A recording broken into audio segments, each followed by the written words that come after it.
Hi everybody, old guy here. And I was working on my shelves, arranging them a little bit. I know you can't tell. And I ran across 4 novels by Scott Turow that I had not read yet. Like this one.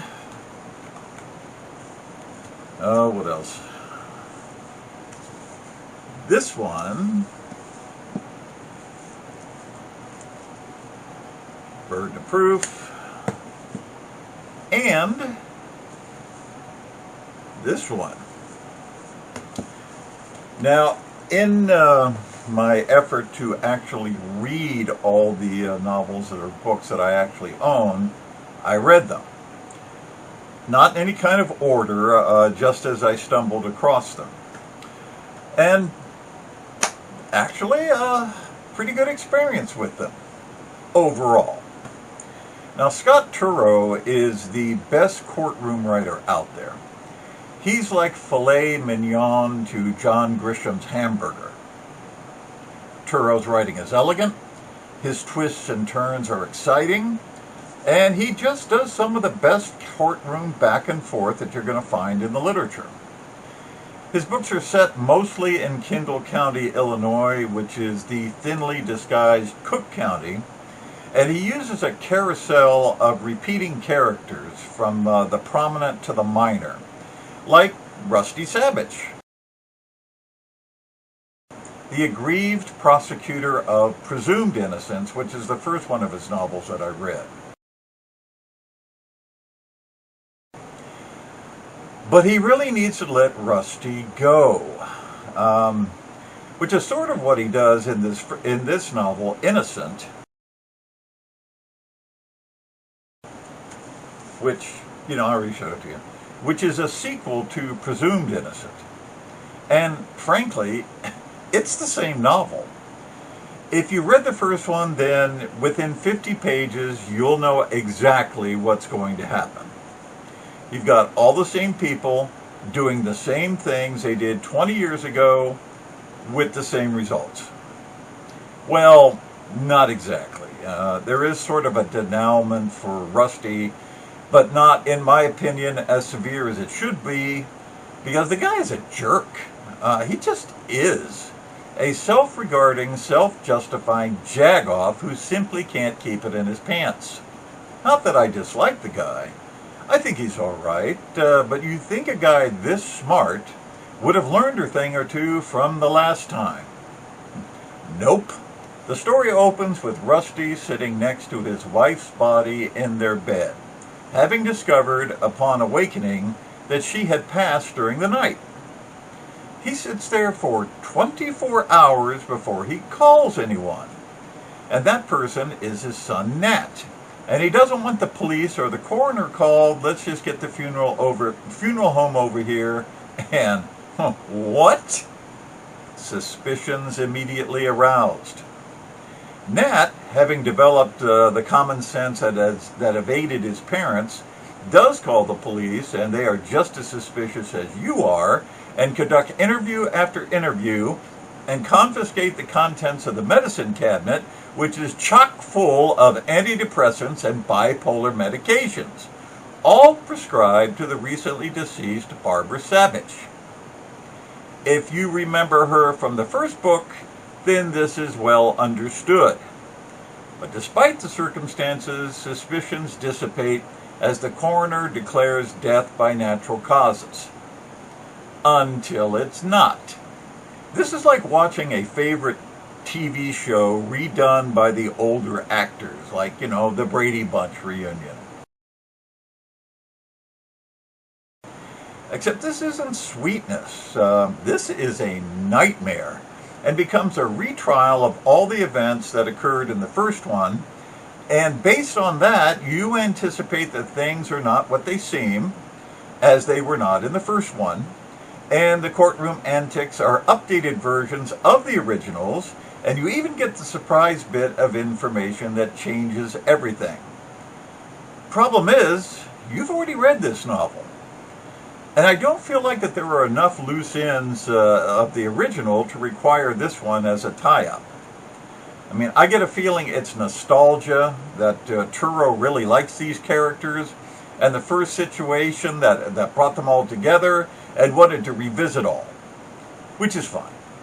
I mean, it's a good read, but ultimately a disappointment, because you feel like Turow lets Savage off a little too easy, like he sort of excuses the man's behavior, and the damage it causes. Now, the novel Identical finds Turow back in form, with a story filled with twists and somewhat annoying events that probably should have been prepped or included earlier, but never mind that. We are still in Kendall County with a few of the minor characters you can find in previous novels, such as Mel Toomey, the sleazy defense counsel, and the self-regarding fingerprint expert Mo Addison, both of which are also appear in Innocent. In fact, the timelines are the same, with the events of Innocent and Identical running more or less concurrently, with no actual overlap except for the minor characters. So what's this one about? Well, Cass Giannis is released from prison after serving 25 years for the murder of his girlfriend, Dita Cronin. Why such a light sentence? Well, he pled guilty, and there really wasn't a lot of evidence fingering him as a suspect, so the plea was regarded with some relief by the prosecution, which faced a real uphill struggle in the case. Everything wrapped up and cozy, and let's just move on. Well, Hal Cronin, Dita's brother, can't let it go. He regards the sentence as too light, and to add insult to injury, Cass's identical twin brother, Paul, is running for mayor, and Hal simply thinks they've had it all too good. Hal has inherited the real estate / mafia fortune that his father, Zeus, had built up, and has the money and personnel to pursue a vendetta, so he does. He hires the original detective on the case, Tim Brody, to reopen it, and has his chief of security, Evon, to ride shotgun. Both Brody and Evon don't have a lot of faith in any new conclusions, but surprise, surprise, they find something. And Hal begins running ads against Paul, saying he was involved in the murder, and Paul sues him for slander, and then all hell breaks loose, because Paul might have been involved. The wrong brother may have confessed. Now, whether that's true or not is the driver of the plot, and we careen from all kinds of genetic science that will make your brain fall out of your ears, to the quality of 25-year-old evidence and the memories of Alzheimer's patients, with much backstabbing and lying and maliciousness along the way. In other words, it's a lot of fun. The Burden of Proof is the second novel, but third book Turow wrote.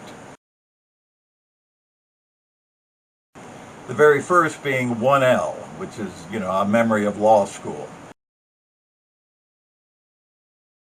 and is the follow-on to Presumed Innocent. The focus turns to Sandy Stern in this novel, the elegant and somewhat regal defense attorney who successfully defends Rusty Savage from the original murder charge.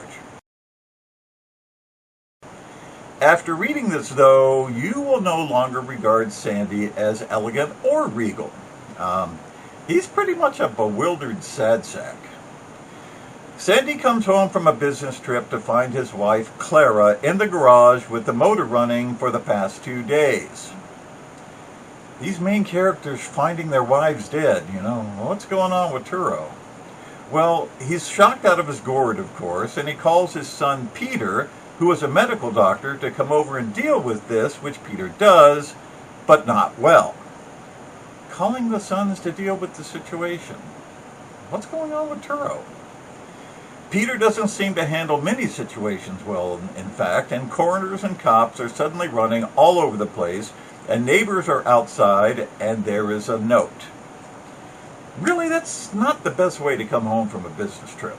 About 5 minutes after burying his wife, Sandy starts boinking everything that moves, from neighbors to co-workers, and even engages in a bit of sexual assault. Some people handle grief differently, I suppose. I'm not really sure what Turow is intending with this, whether he wants to write a sex romp or not, but he could have picked a better Randy man than Sandy, who seems hapless in his efforts. Of course, there is far more going on in the background than the typical Turow protagonist is aware of, and this centers on Stern's brother-in-law, Dixon Hartnell, a futures trade emperor who has millions of dollars and a complete disregard for any other human being, including Sandy, who is his attorney, and Dixon's wife, Sylvia, who is Sandy's sister, and Sandy's son-in-law, John, an order clerk in his vast empire. Catch all that? Keep it all in the family, I suppose.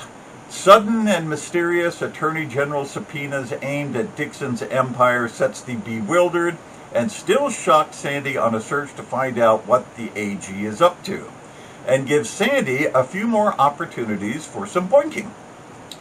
Nothing is what it seems, and Sandy slowly finds out how completely out of the loop he has been for years, if not decades. Kind of like discovering you're adopted.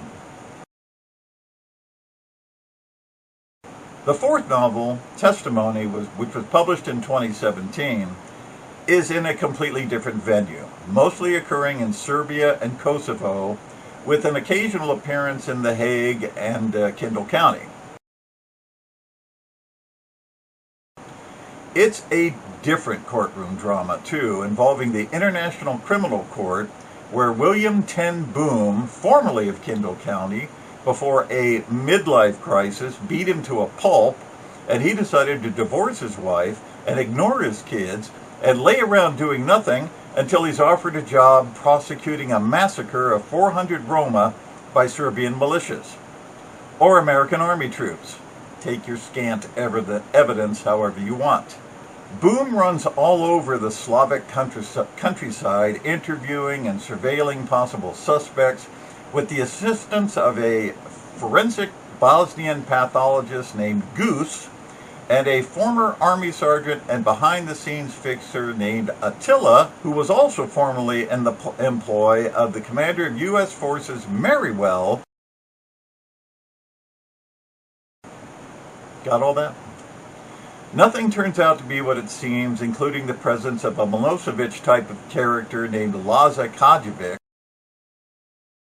who would love to drop Boom and Goose into a nearby salt processing tank.